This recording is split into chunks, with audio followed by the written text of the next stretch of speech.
Pak Sahat, Pak, ini Badan Karantina Indonesia ini menjadi pihak yang dianggap bertanggung jawab atas beredarnya anggur Muscat ini.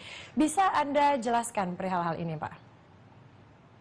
Ya, baik Mbak Cica dan masyarakat Indonesia yang saya cintai, kami Badan Karantina Indonesia itu sesungguhnya selalu mengawasi semua produk-produk pangan segar asal tumbuhan yang masuk ke Indonesia.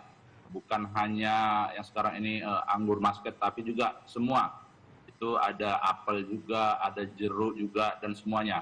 Itu semuanya kita periksa dengan baik.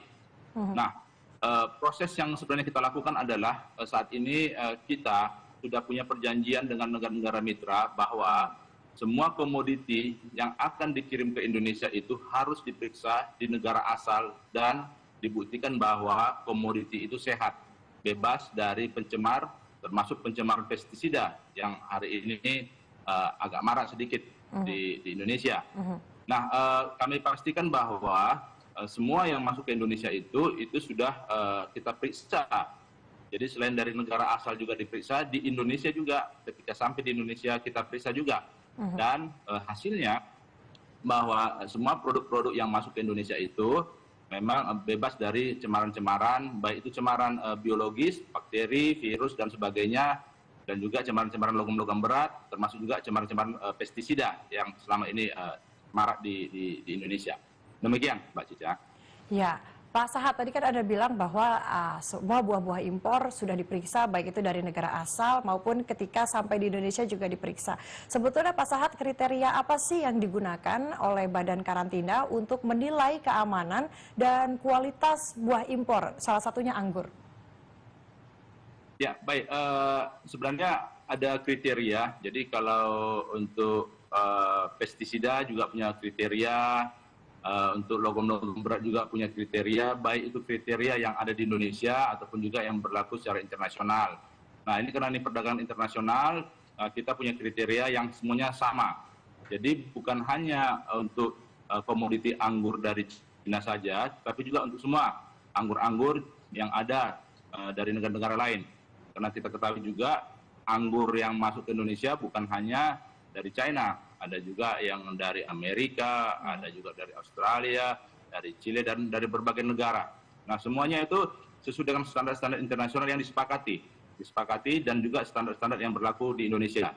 Sehingga kami bisa pastikan bahwa standar yang kita gunakan ini adalah standar yang disepakati di seluruh dunia, dan kami bisa memastikan bahwa yang kita periksa juga sesuai dengan standar itu, dan memang saat ini belum ada temuan cemaran-cemaran tersebut. Demikian, Mbak. Oke, baik Pak Sahat. Jadi Badan Karantina sudah memastikan ya bahwa semua buah impor yang masuk ke Indonesia ini aman. Sejauh ini Pak Sahat, ada nggak sih Pak hasil temuan terkini mungkin dari pemeriksaan anggur Muscat impor yang perlu diwaspadai oleh masyarakat? Ya, kami selalu memeriksa semua komoditi yang masuk ke Indonesia, dan terutama juga anggur Muscat ini, dan sampai hari ini selama tahun 2024 ini belum ditemukan cemaran-cemaran yang bisa mengganggu atau melampaui batas ambang batas yang disepakati. Dan perlu kami sampaikan juga kepada masyarakat, hingga saat ini kami sudah memeriksa sebanyak 3.561 sampel untuk seluruh komoditi pangan segar, dan khusus untuk anggur Muscat ini, kami sudah memeriksa sebanyak 772 sampel selama tahun ini, dan hasilnya adalah memang tidak ditemukan cemaran-cemaran yang dikhawatirkan tersebut.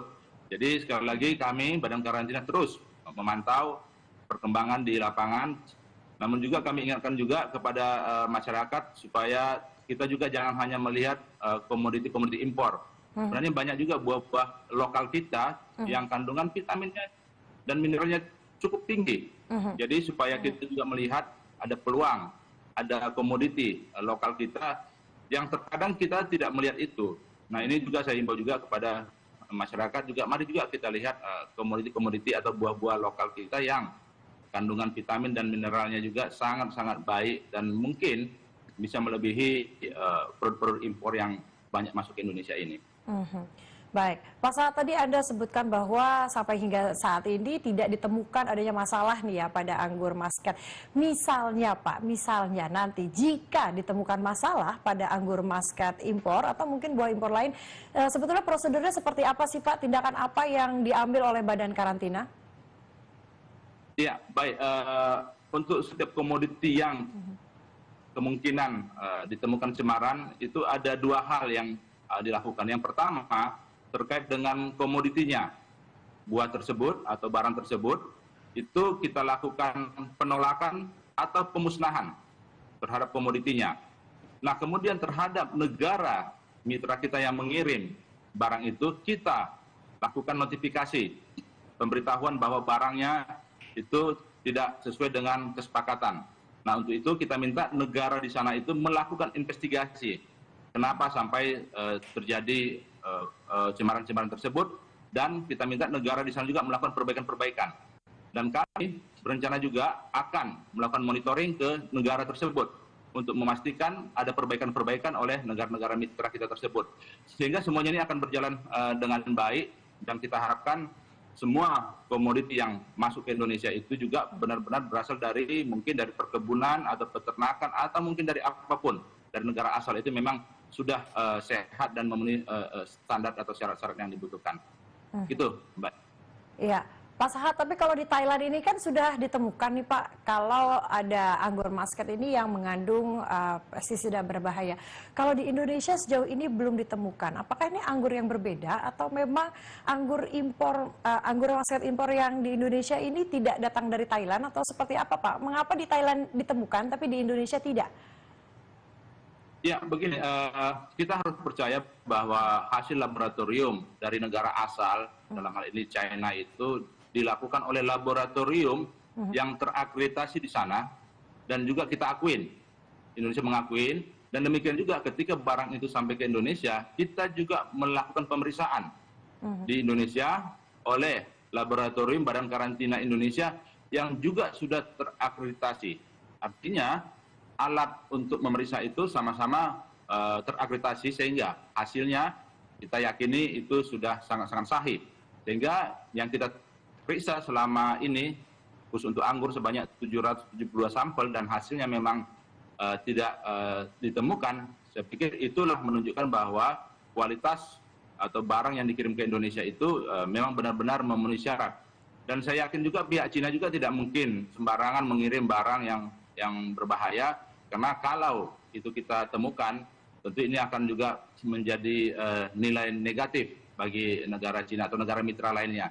Jadi saya pikir ini pada posisi perdagangan yang saling menghargai, saling menjaga integritas atau saling menjaga kedaulatan negara masing-masing. Saya pikir dalam konteks itu juga saya juga senang karena pihak negara mitra juga sudah memahami bahwa Indonesia itu sekarang punya syarat-syarat yang sangat ketat, dan mereka harus menghormati kedaulatan Indonesia dan harus menghormati hasil laboratorium yang diperiksa oleh Badan Karantina Indonesia. Nah, di sini ada informasi yang transparan di situ. Saya pikir demikian, Mbak Cica. Baik, Pak Sahat, pertanyaan terakhir nih Pak. Bagaimana caranya Badan Karantina ini memberikan informasi nih kepada konsumen tentang keamanan dan kualitas anggur yang mereka konsumsi? Ya, baik.